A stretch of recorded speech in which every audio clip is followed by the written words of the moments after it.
get started. Whenever born, you grooves in the latest news. Complex and interesting, take the time out to invest in straight talk wrestling. Get the facts, get the tables. Hey guys, what's going on? It's your host, your boy George Mackay here today on Straight Talk Wrestling. And back with me via phone is the legendary, I want to stress that, legendary promoter here in Canada, 30 plus years in this business. Help me welcome the amazing, the honorable Tony Condello to Straight Talk Wrestling. How are you, sir? Excuse me, I'm very fine, thank you. Very good. All right. Tony, thank you so much for joining me today. So I want to talk briefly about the Death Tour documentary. I was able to get an early screener, and I'll be at the premiere on this upcoming Friday.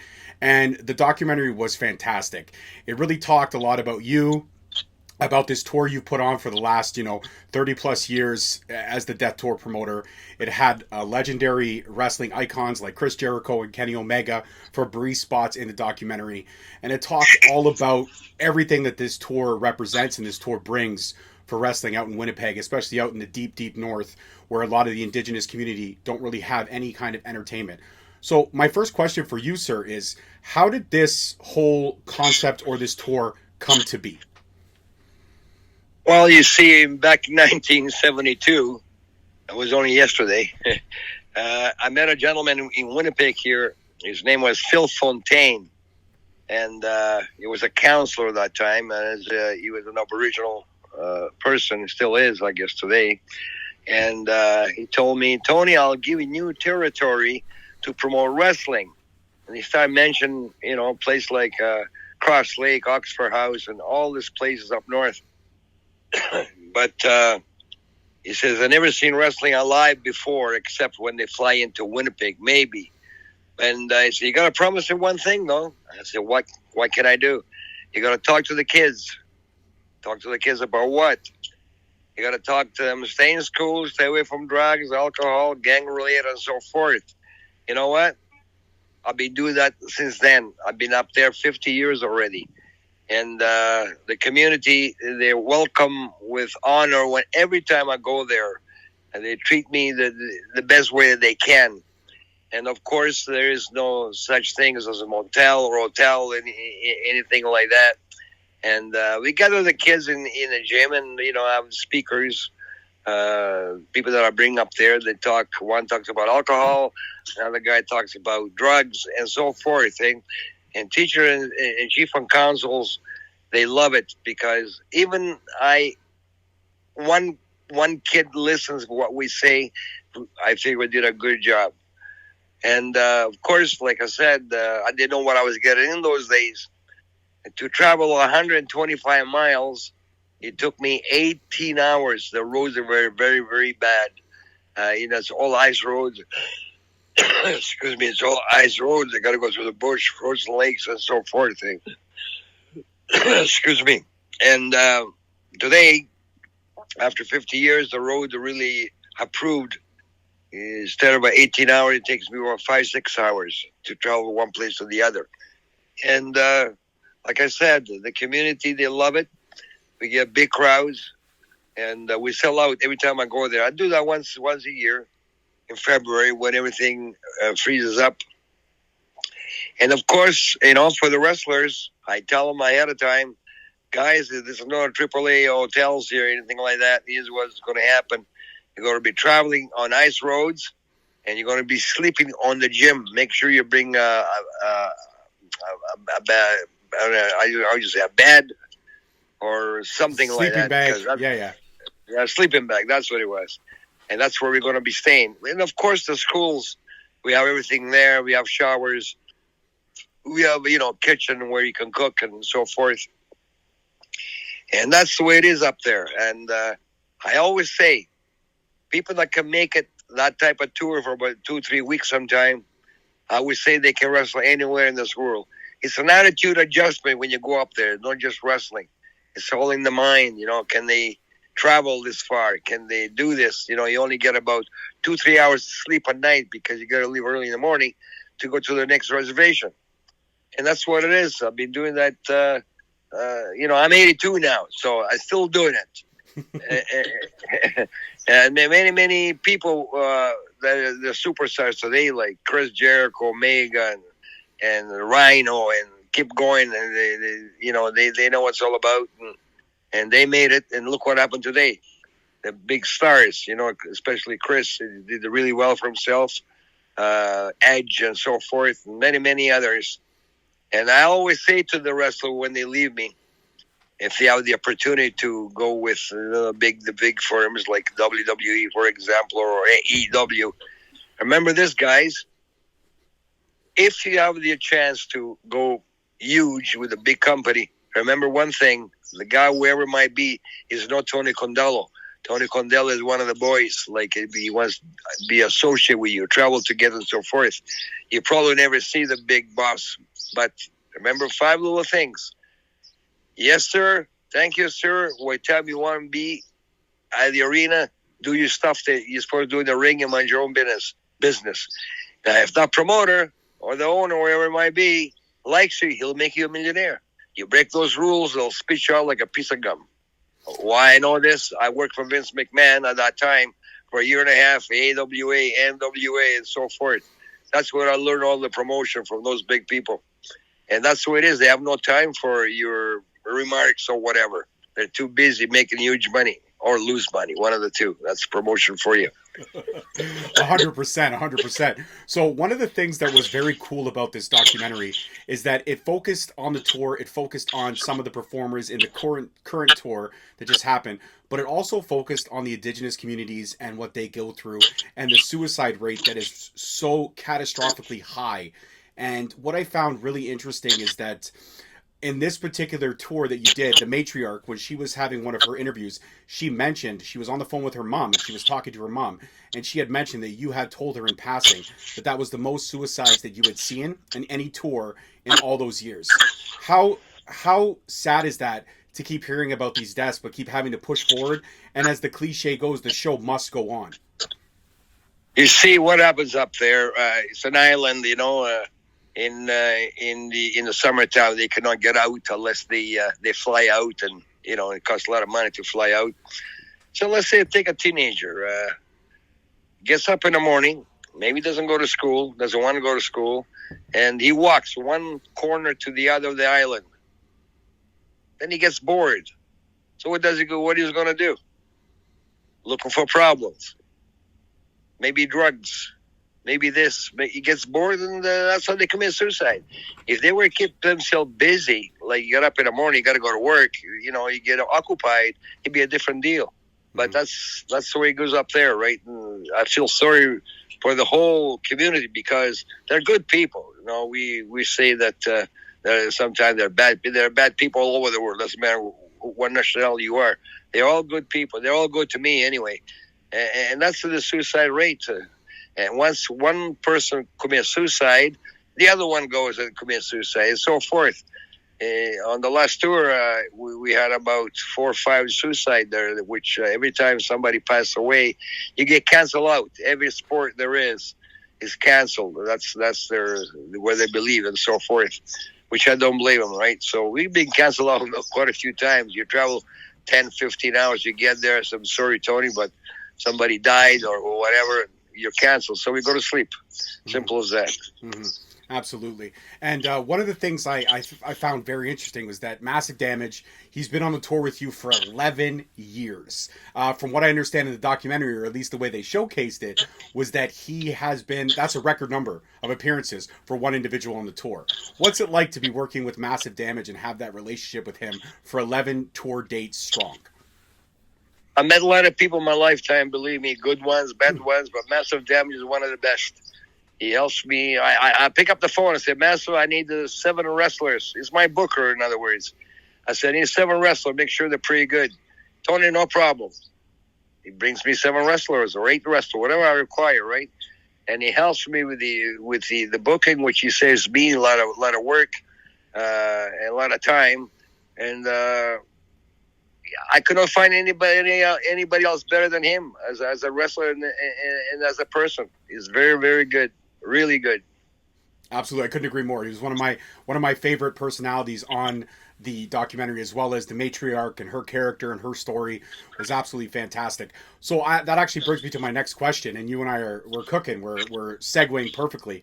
The selection process. So you had mentioned that you go to him and you say, "Hey, I'm looking for these wrestlers."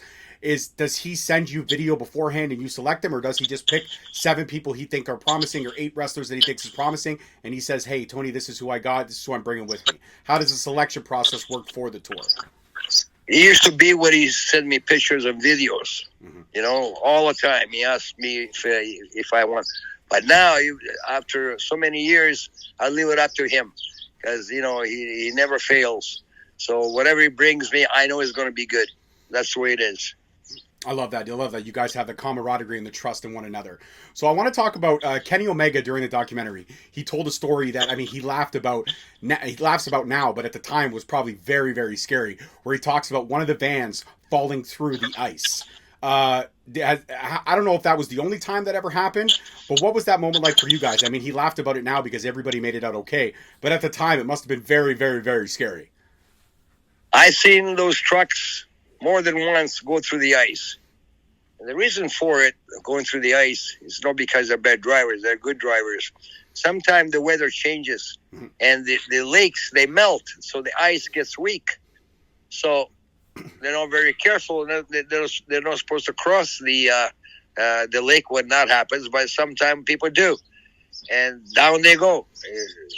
Swim with the fish, that is, in other words. And that's too bad. That happens twice a year. Wow. Mostly, when the ice starts to melt, they should not cross because it's very dangerous. But sometimes say, "Oh, I can make it," and they cross it and they drown. That's what happens in the summertime and in the wintertime too. They're not supposed to cross the ice, but the ice is too thin. Mm-hmm. And that's life for them, right? It happens all the time.